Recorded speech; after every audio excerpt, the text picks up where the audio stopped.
Hello students and my dear friends, I am Dr. Shalini Shukla and today is 7th of September 2021, Tuesday. Inspiration of the day is keep walking through the storm, your rainbow is waiting on the other side.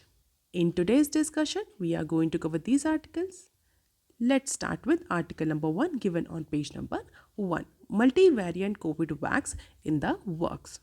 So now India started to work on umbrella COVID-19 vaccine.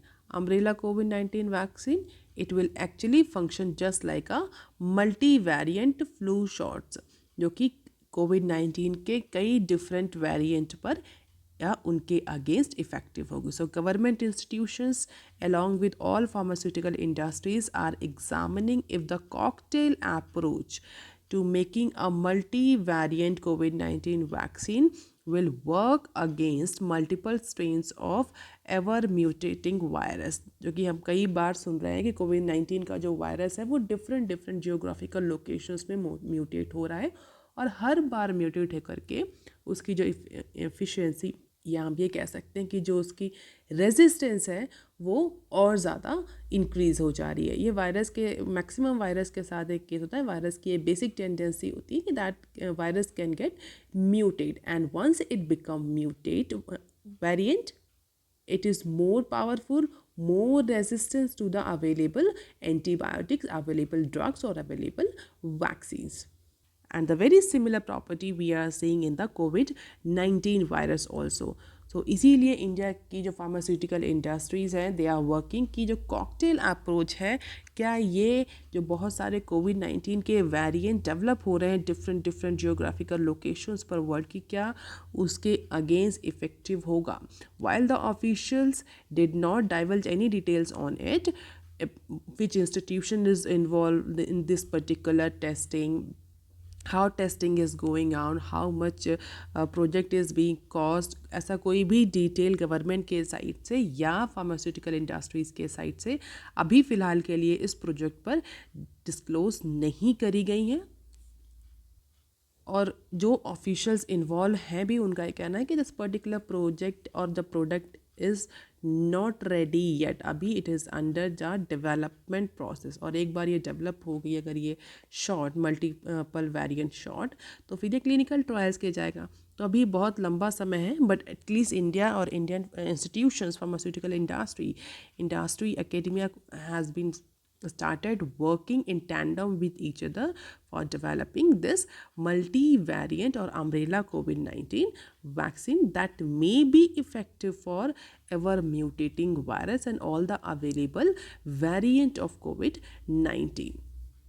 और इसके अलावा जो बहुत सारी other pharmaceutical companies हैं वो भी नए नए वेरिएंट्स पर काम कर रही हैं और कुछ को तो एक लेवल तक सक्सेस भी मिल चुकी है. जैसे अगर हम जाइडस कैडिला की बात करें, Zydus Cadila is trying to develop the vaccine against delta variant and is trying to develop a delta variant vaccine. इस प्रोसेस में it has already get approval for the DNA plasma COVID vaccine. तो इंडिया में vaccine को लेकर के बहुत speed form में हम कह सकते हैं बहुत ही स्पीडी पेस में काम हो रहा है. Government is also supporting with all sort of financial support.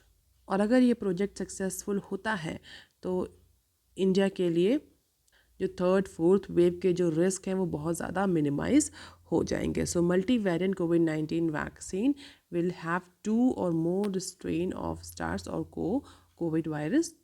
Apart from it, vaccination is one of the very important prerequisite for India. अगर आप बहुत सारी रिपोर्ट्स देखें तो उन सारी रिपोर्ट्स में यही कहा गया कि जो इंडिया की GDP है, जो इंडिया की इकोनॉमिक ग्रोथ है, उसका बहुत ज़्यादा जो प्रॉस्पेक्ट है वो इस बात पर डिपेंड करेगा कि इंडिया कितनी जल्दी अपना मास वैक्सीनेशन कर लेता है, कितनी जल्दी अपनी फुल पॉपुलेशन को वैक्सीनेशन के कवरेज में लाता है. और जितनी जल्दी वैक्सीनेशन होगा इंडिया में, जितना फास्ट वैक्सीनेशन होगा उतना ही ज़्यादा अनसर्टेनिटी रिड्यूस होगी इंडिया में. और अनसर्टेनिटी रिड्यूस होने के बाद इकोनॉमिक ग्रोथ बढ़ेगी. क्यों? क्योंकि डिमांड और इन्वेस्टमेंट भी इंक्रीज़ होगा with reduction of the uncertainty. तो इसीलिए इंडिया इज़ और Indian government, Indian pharmaceutical industry, academia all are working in tandem with each other in order to develop the different forms of vaccine for different variant of COVID-19.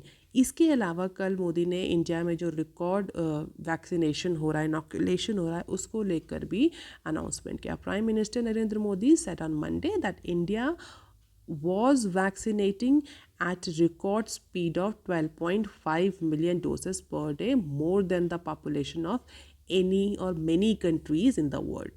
तो कल हिमाचल प्रदेश में interact करते हुए वहाँ के health worker से, वहाँ के बेनिफिशरी से इंटरेक्ट करते हुए कल हमारे प्राइम मिनिस्टर ने ये पर्टिकुलर अनाउंसमेंट किया. और वाई हिमाचल प्रदेश? क्योंकि अगर हम देखें तो Himachal Pradesh which has become the first state in the country to vaccinate its entire adult population with 1 dose of COVID-19 vaccine. तो हिमाचल प्रदेश इंडिया का फर्स्ट स्टेट ऐसा स्टेट बन गया है जिसने अपनी कंप्लीट एडल्ट पॉपुलेशन को सिंगल डोज से वैक्सीनेटेड कर दिया है, कंप्लीट या मास इनॉकुलेशन अचीव कर लिया है एज पर द डेटा.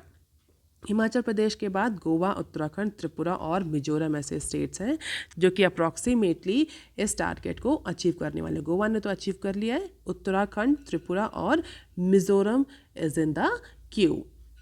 और अगर बात करें ऐसे कौन से स्टेट्स हैं जहाँ पर सबसे कम फर्स्ट डोज एडमिनिस्ट्रेड हुई है, तो तेलंगाना, बिहार, झारखंड, वेस्ट बंगाल और उत्तर प्रदेश ये ऐसे हैं जो कि बॉटम लाइन में है अभी इनॉकुलेशन प्रोग्राम में. तो तेलंगाना, बिहार, झारखंड, वेस्ट बंगाल और उत्तराखंड बॉटम 5 स्टेट्स हैं इन terms of administration of first doses. और चूँकि ये फर्स्ट डोज की बात हो रही है, सेकेंड डोज में अगर सिनेरियो देखा जाए तो सेकेंड डोज में सबसे ज़्यादा एडल्ट पॉपुलेशन को वैक्सीनेट करने वाला कौन सा स्टेट है? सिक्किम स्टेट है. डेफिनेटली सिक्किम की पॉपुलेशन कम है तो it is easy for Sikkim to manage the adult vaccination. तो Sikkim is in the first place in terms of percentage of adult that get the both doses of COVID-19, followed by Goa, Himachal Pradesh, Tripura, Mizoram. And definitely if you see all these states, they are the low populated state. That is why it is easy for them to administer or manage the mass inoculation program. तो development के अलावा India is also focusing on the speedy vaccination, mass vaccination. और इसलिए India इस समय record daily vaccination कर रहा है as per the data. And Himachal Pradesh has become the first state of India to complete its adult population with single dose. अब देख लेते हैं article number 2 that is given on page number 6. House panel sounds caution on growing retail investors base. कोविड-19 की situation में India का जो investor base है उसमें बहुत ज़्यादा चेंज आया, चाहे वो इक्विटी मार्केट के लिए हो चाहे वो डेट मार्केट के लिए हो. फाइनेंशियल मार्केट में जितने भी इन्वेस्टर्स हैं बहुत ज़्यादा एक ड्रास्टिक चेंज देखने को मिला है पैंडेमिक के टाइम में. और उसी चेंज को एनालाइज करने के लिए एक parliamentary standing committee on finance constitute करी थी गवर्नमेंट ने. That was chaired by mister Jayant Sinha. और उस particular parliamentary standing committee on finance ने सेबी का जो अटेंशन है वो इस तरफ ड्रॉन किया है कि जिस तरह से जो रिटेल इन्वेस्टर्स हैं उनका इक्विटी मार्केट में जो बेस बढ़ रहा है, रोल बढ़ रहा है, उसका क्या इम्पैक्ट होने वाला है ऑन मार्केटिंग फंक्शनिंग. क्वेश्चन अब ये भी उठता है कि why this is so important. Retail investors अगर इक्विटी मार्केट में बढ़ रहे हैं या डेट मार्केट में बढ़ रहे हैं तो इट इज़ गुड, क्योंकि कहीं ना कहीं हम ये डिस्कस भी कर रहे थे पिछले कुछ दिनों से कि गवर्नमेंट को, इंडिया को अपना इन्वेस्टर बेस बढ़ाना चाहिए.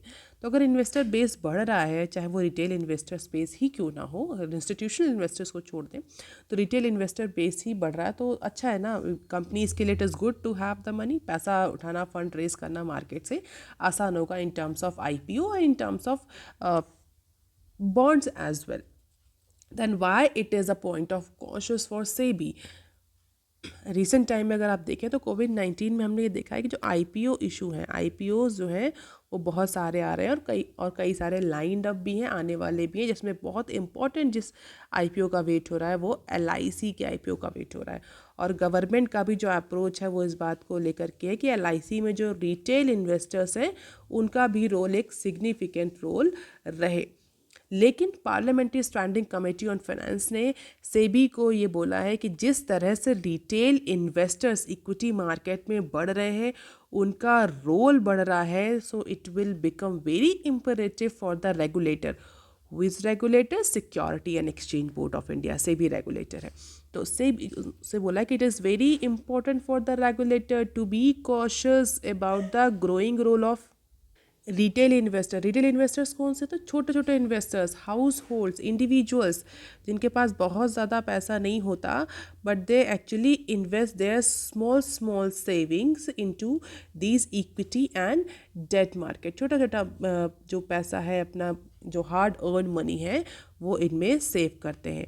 और अगर फाइनेंशियल मार्केट की बात करें, इक्विटी मार्केट की बात करें, कैपिटल मार्केट, मनी मार्केट की बात करें, तो it is a very very risky venture.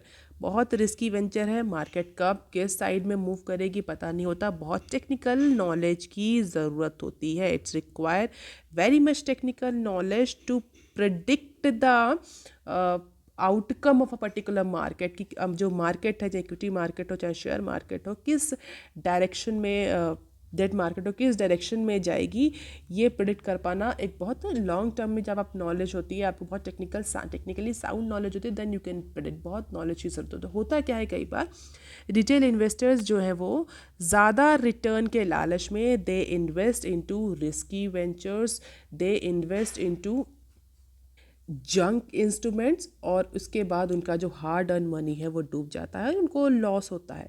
तो कहीं ना कहीं हम ये कह सकते हैं, because of the uninformed decision, less informed decision, less knowledge, these retail investors end up with taking the wrong decision or risky decision into the equity market, share market में फिर उनका पैसा डूब जाता है, and that they become broke। अब चूँकि वो छोटे छोटे हाउस होल्ड्स हैं, उनका हार्ड अर्न मनी है, तो इतने रिस्की वेंचर में लगाना उनके लिए it is not a good option. और कहीं ना कहीं रेगुलेटर को ये बात इंश्योर करनी होती है, रेगुलेटर मीन्स सेबी को, कि जो रिटेल इन्वेस्टर्स हैं, छोटे छोटे इन्वेस्टर्स हैं, उनका इंटरेस्ट कहीं हॉल्ट ना हो, उनको एक्सप्लॉइट ना किया जाए, क्योंकि market is very technical platform. बहुत बड़े ब्रोकरेज हाउसेज इन्वॉल्व होते हैं, फाइनेंशियल इंस्टीट्यूशंस इन्वॉल्व होते हैं, इंस्टीट्यूशनल इन्वेस्टर्स इन्वॉल्व होते हैं मार्केट में।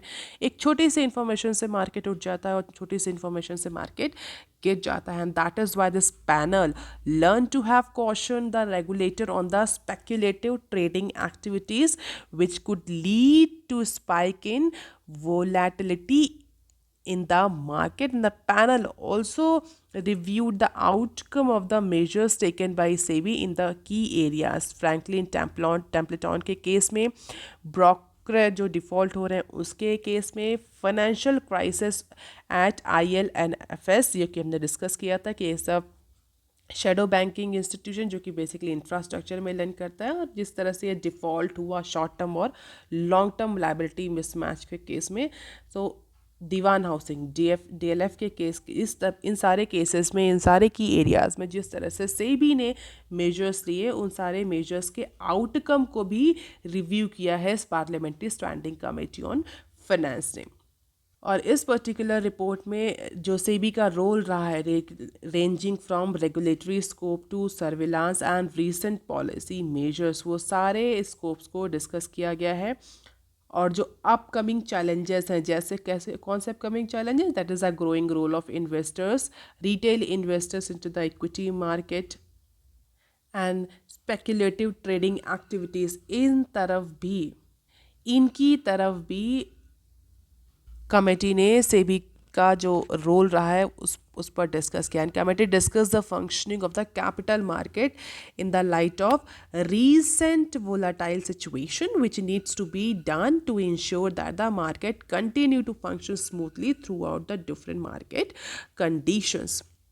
इसके अलावा जिस तरह से फॉरेन इन्वेस्टर्स का रोल भी इंक्रीज़ हो रहा है इंडिया में, क्योंकि IPO जिस तरह से अलाइन है, और कंपनीज जो IPOs ला रही हैं, दे वांट कि उस पर्टिकुलर IPO में फॉरेन इन्वेस्टमेंट भी हो, फॉरेन इंस्टीट्यूशनल इन्वेस्टर्स भी इन्वेस्ट करें। तो जो डिफरेंट सोर्स हैं कैपिटल मार्केट के, foreign investors, retail investors, domestic institutions, इनके रोल के बारे में भी, जिस तरह से इनका रोल पैंडमिक के ड्यूरेशन में चेंज हुआ, अगर हम देखें पैंडमिक के ड्यूरेशन में, I do not want to discuss it much, but the role of foreign investors and the role of retail investors has increased in the pandemic duration.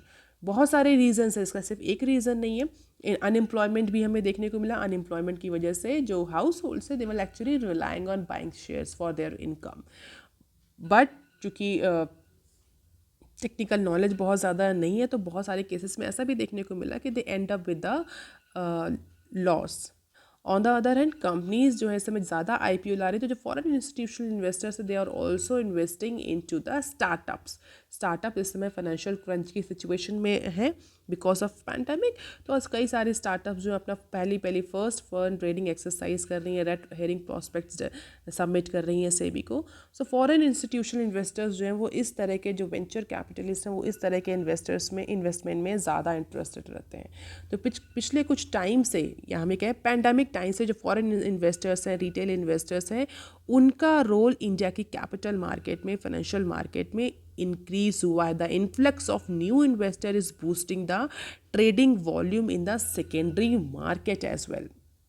और अगर NSE का डेटा देखें, the share of individual retail investor in the NSE cash market turnover has shoot up from 39% in financial year 21 to 45% in financial year 21, and this share has gone up further as per the different market experts. So retail participation in equity market has reached an inflection point due to the low interest rate regime and with the prospect of economic growth.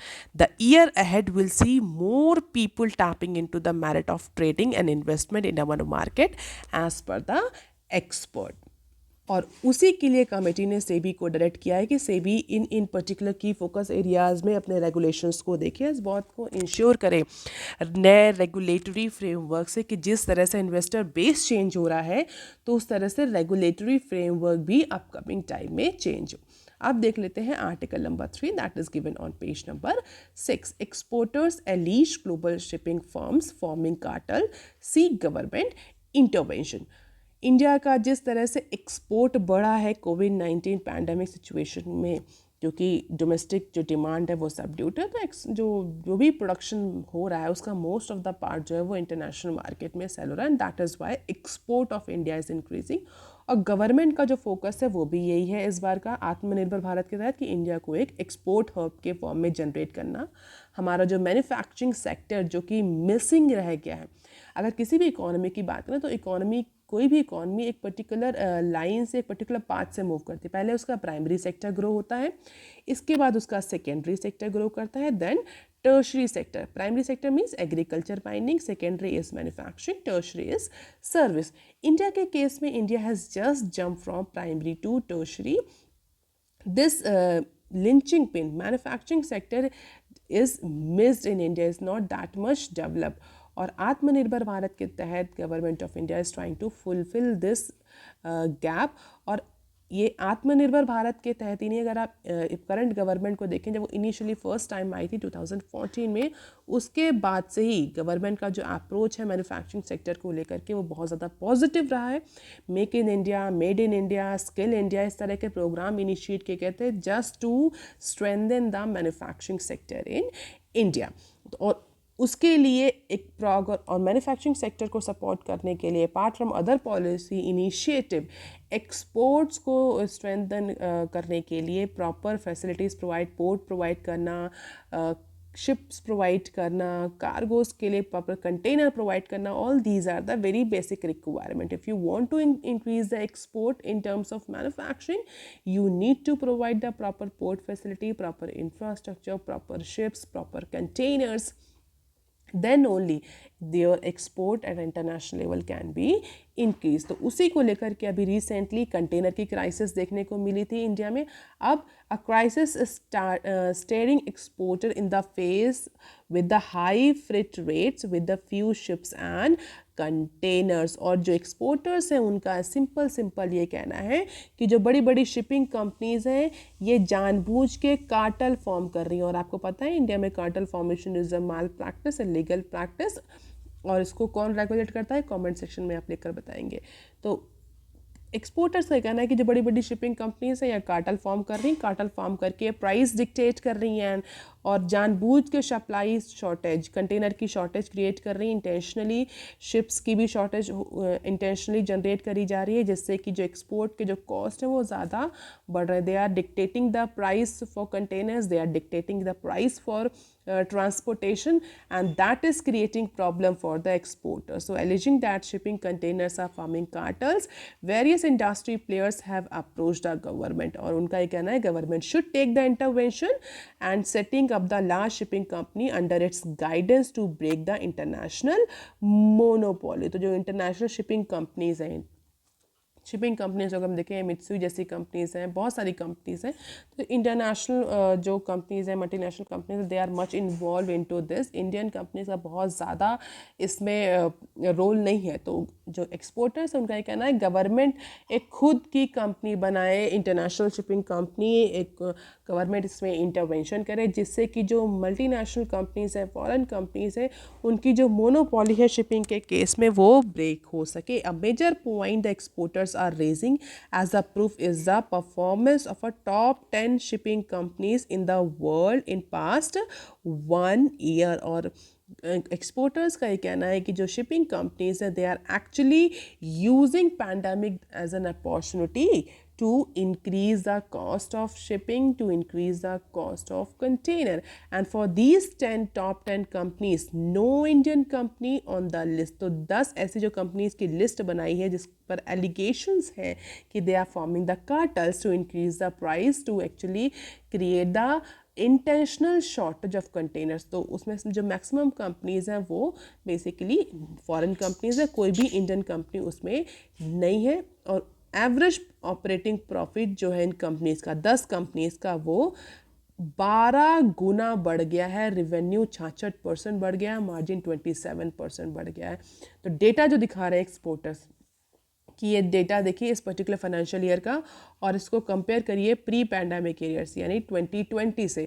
सो उसके comparison में जो इन companies का operating profit है वो 12 गुना ज़्यादा बढ़ गया, and that is because of this cartel formation.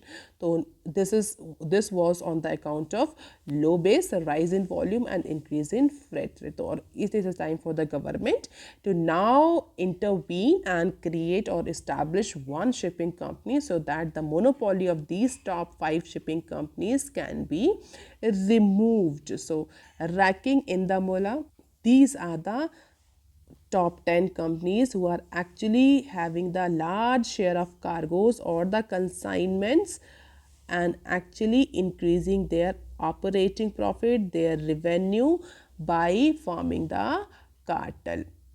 और इसी के लिए एक्सपोर्टर्स ने अर्ज करी है गवर्नमेंट ऑफ इंडिया से टू डू द इंटरवेंशन। अब गवर्नमेंट ऑफ इंडिया कैसे इंटरवेंशन कर पाएगी, किस तरह से, किस फॉर्मेट में इंटरवेंशन करेगी, क्या रिस्पॉन्स होगा, that is yet to be seen. अब देख लेते हैं few other news clips. Equitas SFB to recast ₹700 crore loan by December। So Equitas small finance bank, जिसको शॉर्ट फॉर्म में हम SFB बोलते हैं, is expecting to restructured its loan. कितना लोन? 700 करोड़ का लोन दिसंबर तक रीस्ट्रक्चर करने जा रही है under the COVID-19 regulatory package provided by government of India. तो Chennai based private lender has guided for restructuring to be 1,500 to 1,600 crore for those impacted by COVID-19 under the package announced by Reserve Bank of India। तो 700 करोड़ का loan जो है वो restructure करने वाला है small finance bank Equitas. अब देख लेते हैं next clip. Tesla plan fully owned retail outlets in India. Tesla बहुत टाइम से गवर्नमेंट ऑफ इंडिया से रिक्वेस्ट करते हुए आ रहे हैं कि जो आपके टैक्स बेस्ड है, बेसिकली जो एक्सपोर्ट इम्पोर्ट का जो टैक्स है, जो इम्पोर्ट ड्यूटीज़ लग रही हैं, उसको लेकर के कई टाइम से राउंड ऑफ नेगोशिएशन चल रहे हैं टेस्ला और गवर्नमेंट ऑफ इंडिया के बीच में। टेस्ला का ये कहना है कि बहुत हाई इम्पोर्ट ड्यूटी लगाई जा रही है टेस्ला के प्रोडक्ट्स पर, और अगर टेस्ला को अपॉर्चुनिटी दी जाए इंडिया में उन ड्यूटीज़ को रिड्यूस करके, तो Tesla will establish their manufacturing unit in India. तो Tesla is actually looking more interested in India because of the high market potential. Now Atlo-based electric car maker Tesla has initiated talks with the government on the modalities of setting up the fully owned retail outlets, and the company need to comply with FDI guidelines related to the single brand retail stores, including the sourcing norm to sell directly in India. तो फिलहाल के लिए Tesla is looking forward to establish fully owned retail outlet. और सबसे बड़ा जो issue इसमें आ रहा है वो that is for import duty. जो इम्पोर्ट ड्यूटी जो टैक्स लग रहे हैं, उस टैक्स के लगने के बाद जो टेस्ला की जो प्रोडक्ट्स हैं उनकी कॉस्ट इंडिया में 100% 200% तक 100-200% तक बढ़ रही है। और इसीलिए टेस्ला जो है वो कम्प्लीटली कई बार नेगोशिएट कर चुका है गवर्नमेंट ऑफ इंडिया से और कह चुका है अगर government of India entry level पे, पेनिट्रेशन लेवल पे टेस्ला को थोड़ा सा रिलैक्सेशन प्रोवाइड करते हैं इन टर्म्स ऑफ टैक्सेशन, तो ये दोनों के लिए बेनिफिट होगा। क्यों? क्योंकि इंडिया भी आगे आने वाले टाइम में अपने इलेक्ट्रिक जो कार सेगमेंट है उसको प्रमोट कर रहा है। हाइब्रिड कार के इलेक्ट्रिक कार में इंडिया का भी अपना एक फेम करके एक पॉलिसी इनिशिएटिव है जिसमें government of India is actually promoting the uses of electric car, और उसके लिए कई सारे मेजर्स गवर्नमेंट ने लिए हैं कि इंडिया में इलेक्ट्रिक कार का जो परचेज़ है वो बढ़े। क्यों? क्योंकि इंडिया ने का एक नेशनल डिटरमाइंड कंट्रीब्यूशन है जहाँ पर इंडिया कार्बन एमिशन को कम करेगा as per certain international agreement. I am not going to discuss about that Paris agreement anymore, but बहुत सारी चीज़ें हैं, तो इसलिए गवर्नमेंट चाहती है कि जो इलेक्ट्रिक कार है, हाइब्रिड कार है, वो इंडिया में प्रमोट हो। Tesla is one of the important player in this segment, and that is why Tesla is actually looking forward to Indian government for reducing number of tax so that they can actually open their retail outlets first, and then they will open their manufacturing unit. So at least two other foreign majors, Apple and ICA, were engaged in talk with the government long before the sourcing norms were eased under the single brand retail outlet. So अभी तो फिलहाल manufacturing unit establish करने की कोई बात नहीं है, लेकिन जो आज के न्यूज़ में कवर हुआ है वो कवर हुआ है सिंगल ब्रांड रिटेल के लिए। और इंडिया में सिंगल ब्रांड रिटेल को लेकर के FDI जो नॉर्म्स हैं वो थोड़े से difficult hai, and that is why Tesla is in continuous talk with India and want to establish the fully owned retail outlet in India in order to explore the Indian market, in order to penetrate the Indian market. So Tesla has been sourcing component from Indian firms under the non-disclosure agreement. और जिस तरह से Tesla continuous government से talk में है, तो बहुत ज़्यादा इस बात के चांसेस है कि शायद टेस्ला को परमिशन इस पर्टिकुलर रिटेल आउटलेट को ओपन करने की मिल जाए। अब देख लेते हैं next clip. 75% kids see literacy loss survey. तो as per the recent survey conducted by one agency, 75% जो किड्स हैं उनका जो लिटरेसी लॉस हुआ है because of this COVID-19 pandemic and online classes की वजह से 75% जो बच्चे हैं वो अपनी रीडिंग एबिलिटी में लॉस फेस कर चुके हैं। या मैं कह सकते हैं उनकी जो रीडिंग एबिलिटी है वो मैसिवली डिक्लाइन हुए हैं। They are not able to read and write, और इसीलिए जो मोस्ट ऑफ द पेरेंट्स हैं उनका ये कहना है कि ऑनलाइन जो टीचिंग प्लेटफॉर्म है दैट इज़ नॉट हेल्पिंग, और उसकी वजह से जो उनके बच्चे जो पहले थोड़ा बहुत पढ़ भी लेते थे Hindi English, they are not able to read, and that is why they immediately want the physical classrooms to reopen as per the recent survey. So because of the limited access to the online classes, almost 48% of the surveyed poor children in the rural areas were not able to read more than a few words, and that is why they all are asking for the physical classes. और ऐसा नहीं कि सिर्फ urban और rural में ये difference है, poor और रिच में डिफरेंस है। मैक्सिमम केसेस में देखने को मिला है कि ऑनलाइन क्लासेस की वजह से, पैंडेमिक की वजह से जो चिल्ड्रन है उनका लिटरेसी लॉस काफ़ी ज़्यादा हुआ है। Although the percentage, the number is more in rural areas, more in poor section in comparison to urban and rich और middle class. So all these offer today. If you want lecture PDF, you can join my Telegram channel. You can also follow me on other social media platform. If you have any query and suggestion, you can write on comment section below. Please like, share and subscribe. Thank you.